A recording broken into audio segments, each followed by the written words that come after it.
Hi guys, my name is Sarah. I'm a sleepwalker. If you don't know much about sleepwalking, you will after hearing my story. Anyone can be a sleepwalker, but it's most common among children and teens. We found out that I was a sleepwalker when I was 8 years old. One night, I walked into my parents' room and woke up my mom by shaking her. Just as she was trying to figure out what was happening, I slapped her really hard. I left the room before my mom could calm down. When I was leaving, I was saying things like, "Give it to me, it's mine, it's mine." Obviously, my parents got up right away and followed me. At first, they checked my room. When they saw I wasn't there, they started looking around the house, but they couldn't find me, so they got a little worried. Guess where they finally found me? In the bathtub. The first few times they entered the bathroom, they didn't see me because I closed the shower curtain after laying down in the tub. When my dad finally pulled the curtain open, he saw me in the tub sleeping. Unfortunately, my mom spent that whole week with a black eye. I think she had told me she'd walked into a door. My mom only told me the true story last year, laughing about it.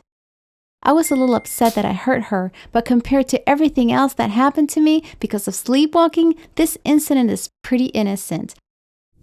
Especially what happened this one night. I'm sure you'll agree with me when you hear about it. But first, I need to tell you a little more about sleepwalking. You know how in movies, sleepwalkers walk around like zombies with their arms raised in front of them? That's so not true. Sleepwalking happens in the deepest part of sleep, but somehow the brain allows the person to move around. Scientists haven't figured out how exactly this happens yet. There are people who eat while sleepwalking or even drive their cars for hours. I've been told that when I sleepwalk, my eyes look like a doll's. Even though my eyes are open, my expression is blank. In the darkness, my memory helps me walk around as if they were light. For example, I can easily find doors. One year, we rented a summer house. On our first night there, I sleepwalked. At home, the door in my room is to the left of my bed, but in the summer house, it was on the right. I didn't know the house well yet, so I went to the left. My parents woke up to the sound of scratching coming from my room and ran over there. I was scratching the wall trying to find the door, and my nails were making a loud noise. Doctors usually refer to sleepwalking as a behavioral disorder rather than an illness. They still don't know what causes it, but they're almost sure that it's genetic. So if you're a sleepwalker, it's highly likely that there's another sleepwalker in your family. For me, it's my aunt. One night, when my mom was still living with her parents, she got up to go to the bathroom and saw her sister in the living room. She was vacuuming the floor. My mom knew that her sister was a sleepwalker, but at first, she thought that she was just cleaning because she spilled something on the floor. But then she saw that the vacuum wasn't connected to a power outlet. Yet, in her sleep, my aunt seemed to think she was really vacuuming. Let me tell you another story about my aunt. One night, she thought her pillow was her baby daughter. She panicked, turning the pillow over and over. Her husband woke up and watched her for a while. He asked, "Honey, what are you doing?" She cried, "Where is her head? Help me! I can't find her head." Another thing I want to tell you about is waking up sleepwalkers. A lot of people think that if you wake up a sleepwalker, they'll go into a shock and die. Yes, people actually believe this. I don't know who made this up, but it's definitely an urban legend. As someone who has been researching sleepwalkers for a long time, I haven't heard of a single person dying because they were woken up. However, it is true that if you wake up a sleepwalker, they will get confused and might even become aggressive. That's why it's not recommended to do that. Instead, it's best to carefully lead them to their bed and help them slowly lay down. My parents know this, so they never wake me. But I did wake myself up once. Let me tell you about that real quick. My mom has been making yogurt at home for years. One night, I started sleepwalking and went straight to the kitchen. I took the pot with the yogurt from the counter and put it on the floor.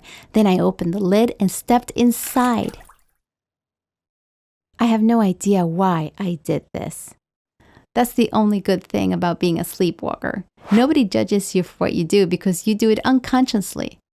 That night, after I was done with whatever I was doing with the yogurt, I decided to go back to bed. But since my feet were covered in yogurt, I slipped and fell. And that's when I woke up. When I opened my eyes in pain, I saw the pot with the yogurt right next to me. Thankfully, I didn't hit my head. My feet felt wet, so I touched them and realized I had yogurt up to my ankles. My shock lasted a good 15 to 20 seconds. But I'm still alive and well, as you can see, even though I woke up with a big shock. I think now you have a pretty good understanding of sleepwalking. Finally, I can tell you about the most dangerous and silliest and the funniest story that happened to me because of sleepwalking. Let me start by saying that all I have in my room right now are 2 beds. One for me and one for my mom. Because she now sleeps in my room. We had to remove everything else and added a special lock to the window. We also lock the door before I go to sleep, and my mom keeps the key. Why do you think my parents had to take such drastic measures? Why did they become so alarmed recently, even though I've been a sleepwalker for years? You'll understand when I tell you about what happened 2.5 months ago. I forgot to mention one thing. Sleepwalkers don't sleepwalk every night. There are some findings about what triggers sleepwalking, but it varies depending on the person. My reason for sleepwalking is usually stress. For example, if we move to a new apartment, or if my parents had a fight, or if I have an important exam the next day, I definitely sleepwalk. The story I'm about to tell you happened on a much more stressful day. My dad was unfairly fired from the company where he'd been working for 13 years. For the first time ever, I saw him crying. He was having trouble accepting what had happened. It made me really sad to see him that way. I couldn't sleep for a long time after I went to bed.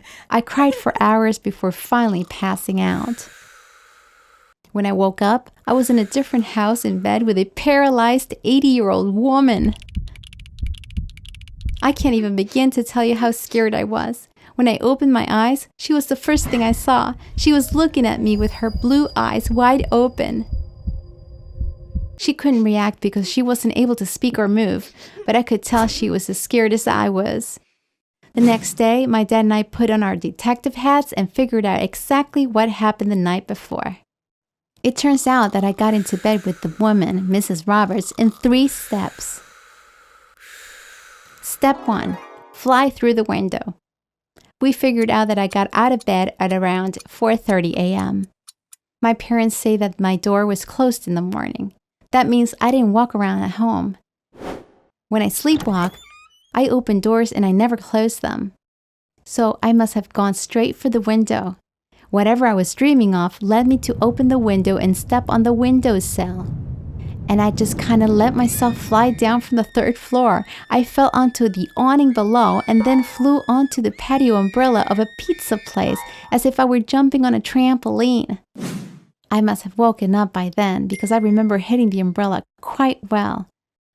I tend to confuse dream and reality in this state, so I thought it was a dream. I think it was pretty natural for me to think so since what was happening was quite extraordinary.